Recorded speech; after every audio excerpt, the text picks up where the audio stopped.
الحمدللہ الذی وحدہ والصلاة والسلام علی من لا نبی بعدہ اما بعد۔ پارہ نمبر 25۔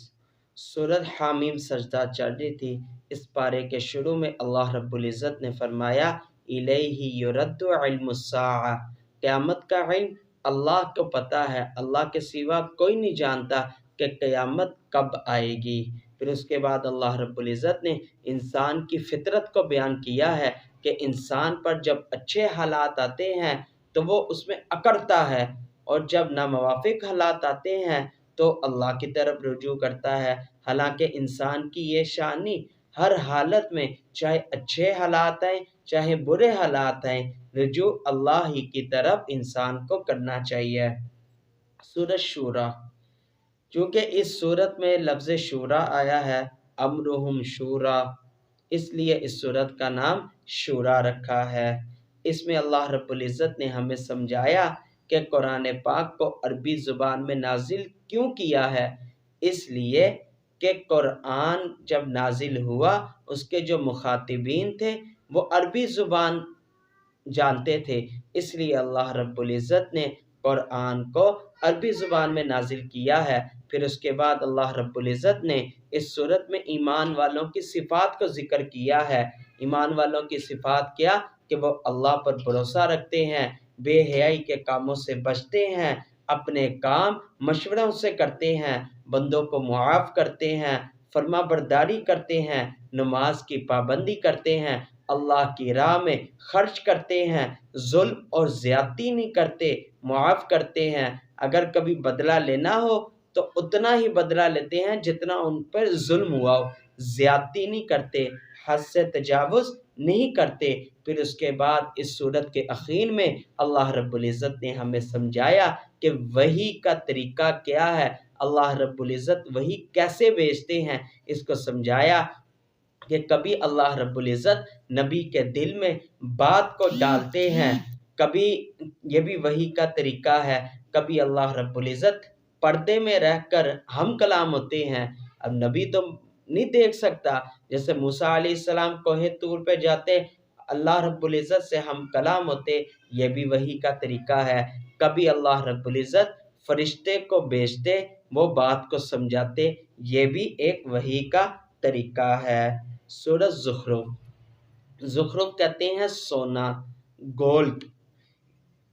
چونکہ اس صورت میں لفظ زخرف آیا ہے، وزخرفا، اس لیے اس صورت کا نام زخرف رکھا ہے۔ اس میں اللہ رب العزت نے ہمیں سمجھایا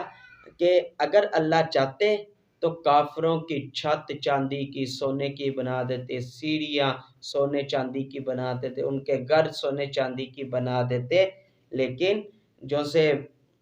مسلمان ہیں، ایمان والے ہیں، ان کا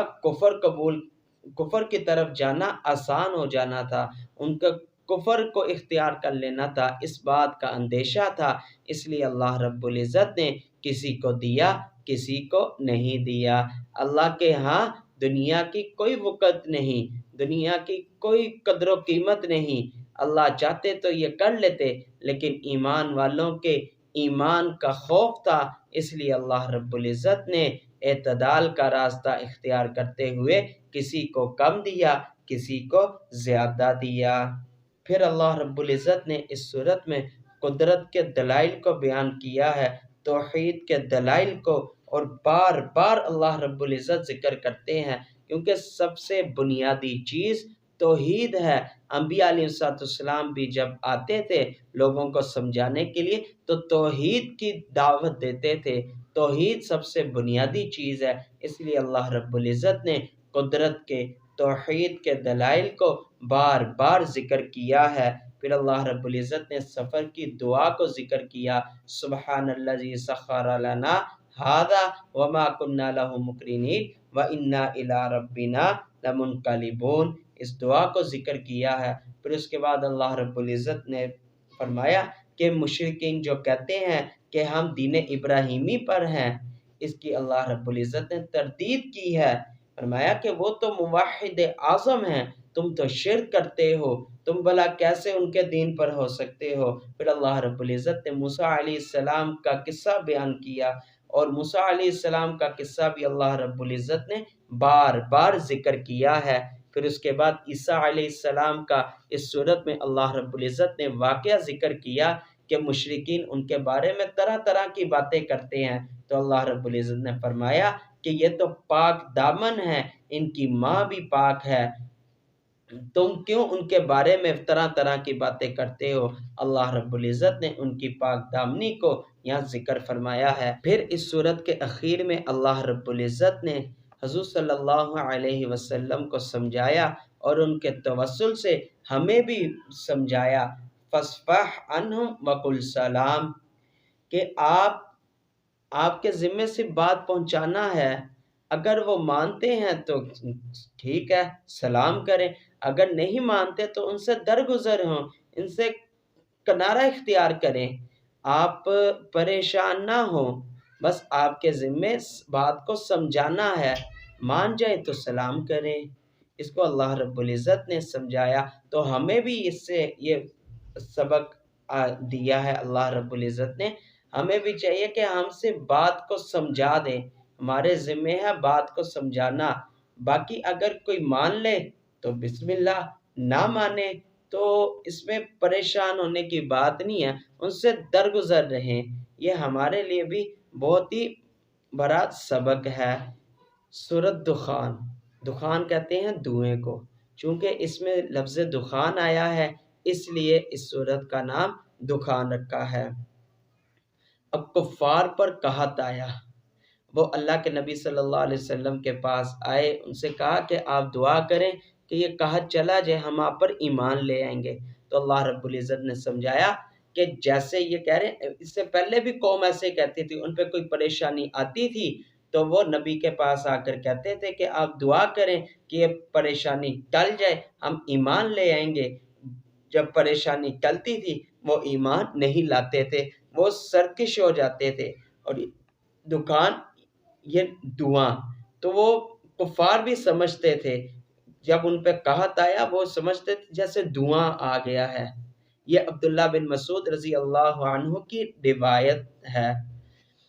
اب بطور خاص پھر اللہ رب العزت نے اس صورت میں سمجھایا، اِنَّا أَنزَلْنَاهُ فِي لَيْلَةٍ مُبَارَكَةٍ اِنَّا كُنَّا مُنذِرِينَ، ہم نے قرآن پاک کو برکت والی رات میں اتارا ہے، نازل کیا ہے۔ اب یہاں سمجھے نزول کے اعتبار سے دو قسمیں ہیں،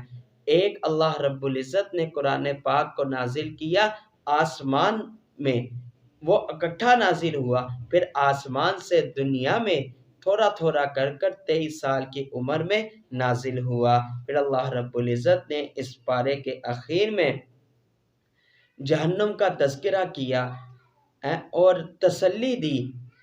اہل ایمان جنت میں جائیں گے، اور جو سے کفار ہیں، جو نہ ماننے والے ہیں، وہ جہنم میں جائیں گے۔ اے نبی صلی اللہ علیہ وسلم فرتقب، بس آپ انتظار فرمائیں، فتح آپ ہی کو ملے گی، فتح آپ ہی کو ملے گی، آپ انتظار کریں۔ یہ جو سے ایمان نہیں لاتے وہ جہنم میں جائیں گے، اور جو ایمان لاتے ہیں اور آپ کو فتح ملے گی، آپ کو جنت ملے گی، بس آپ انتظار کریں۔ سورۃ جاسیہ، کیونکہ اس صورت میں بھی لفظ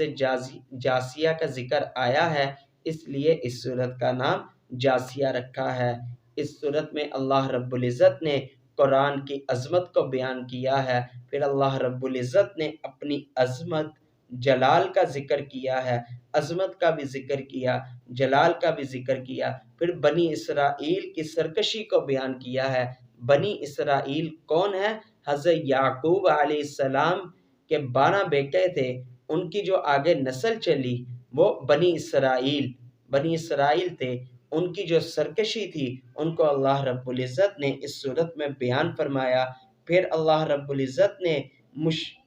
ان کے انجام کو بھی بیان فرمایا ہے کہ بنی اسرائیل نے جو سرکشی کی اس کا انجام کیا ہوا، اور انجام بیان کرنے کا مقصد مشرکین کو